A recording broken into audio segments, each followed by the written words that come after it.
Salut chers élèves, dans cette vidéo, on va faire l'analyse du premier chapitre de la boîte à merveilles. Donc, la narration est menée à la première personne. Voici quelques exemples. Je vois, ma mémoire, je n'avais. Donc là, vous remarquez l'emploi du je. Donc le narrateur n'arrive pas à s'endormir. Il dit « Je ne dors pas ». On peut dire que le narrateur se sent seul. Je songe à ma solitude et j'en sens tout le poids. Cette solitude date depuis longtemps. Ma solitude ne date pas d'hier. Donc on peut dire que le narrateur veut entamer l'écriture de son autobiographie pour égayer, c'est-à-dire rendre agréable sa solitude. En disant « Il me reste cet album pour égayer ma solitude ». On peut ajouter aussi que le narrateur est certain de la véracité des événements qu'il raconte. Les événements qu'il va raconter sont vrais. La phrase qui le montre, c'est « Ma mémoire était une serre fraîche et les moindres événements s'y gravaient en images ineffaçables. »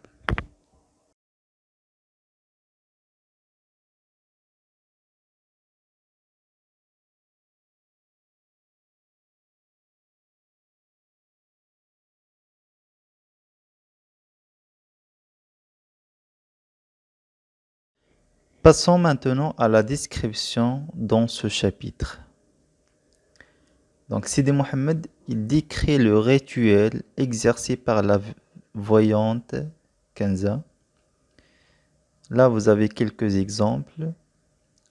Des nuages de benjoin, Crotal et Gambri, les silhouettes gesticulées.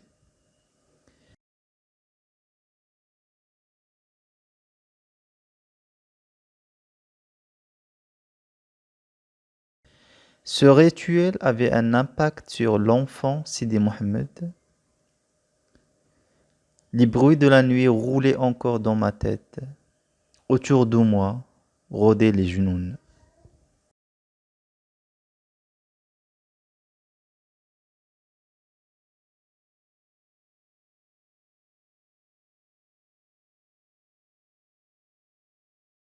Dans ce chapitre, nous avons aussi la présentation des habitants de Dar Chouafa.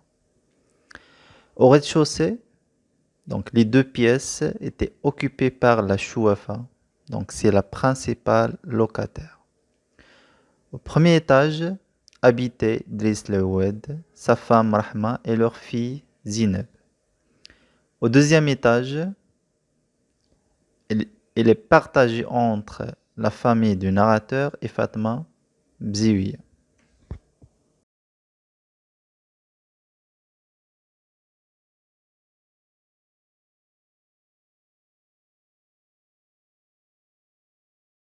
Dans ce chapitre aussi, le narrateur dresse le portrait de Freyhe, qui est un grand maigre à barbe noire.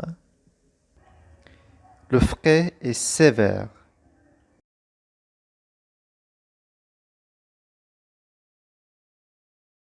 Les yeux lançaient constamment des flammes de colère.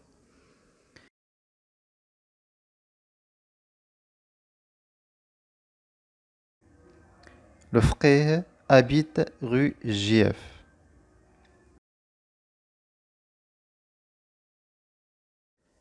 Passons au bain mort. Le bain mort est un endroit infernal pour le narrateur. Pour lui, le bain mort, c'est l'enfer. En disant « Je ne veux pas aller en enfer ».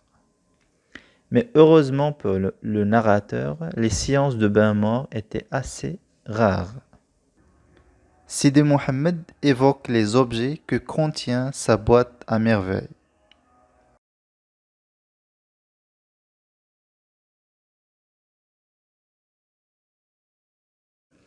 Nous avons par exemple des boules de verre, des anneaux de cuivre,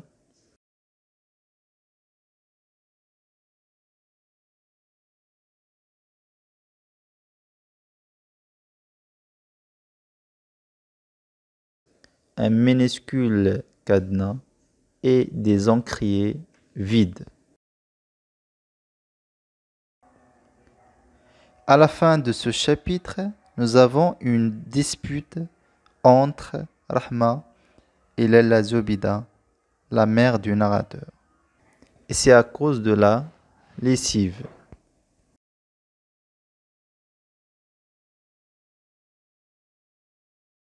Rahma attachait le linge propre de Lalla Zobida avec ses guenilles qui sentent l'étable.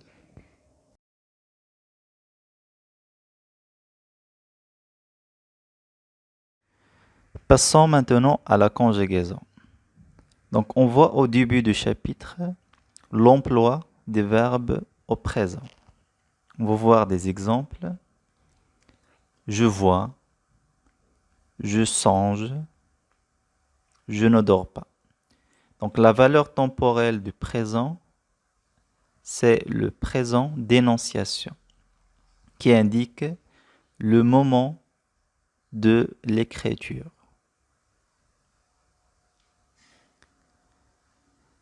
D'autres exemples de présent: ne visite, ne date pas d'hier.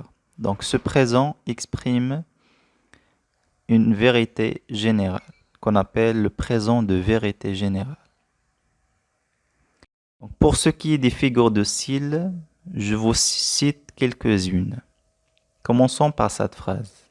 Ma solitude ne date pas d'hier. À travers cette phrase, le narrateur veut dire que sa solitude date depuis longtemps. Dans cette figure de style consiste à dire moins pour faire entendre plus. Cette figure de style est la litote. La litote. Elle est souvent, très souvent, marquée par la négation, qu'on a dans la phrase ne pas.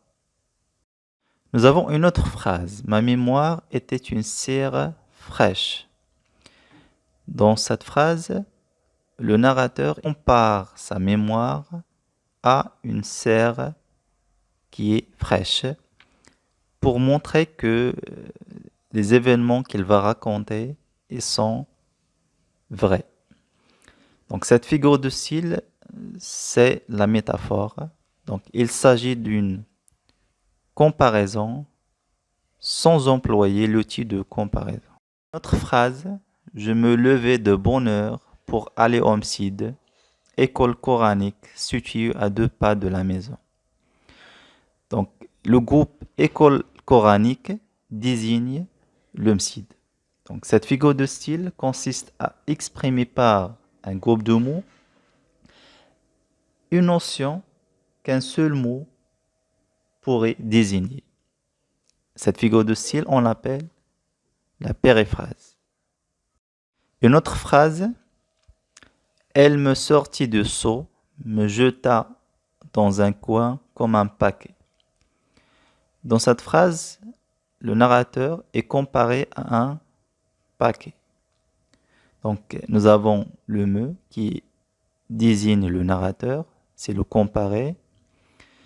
Comme c'est l'outil de comparaison, et un paquet c'est le comparant.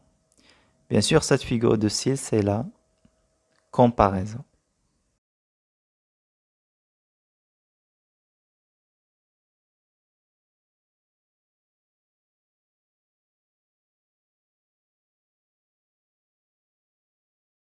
Donc pour la dernière phrase qu'on a dans les figures de style, dans la boîte à merveilles, il y avait des boules de verre, des anneaux de cuivre, un minuscule cadenas sans clé, des clous à tête dorée, des encriers vides, des boutons décorés et des boutons sans décor.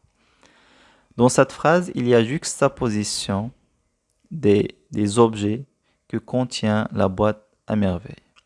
Et bien sûr, ces mots ou bien ces groupes de mots n'appartient pas à une même réalité. Cette figure de style est l'accumulation. Je vous laisse ces questions afin d'y répondre pour vérifier si vous avez compris ou non ce chapitre. Et merci.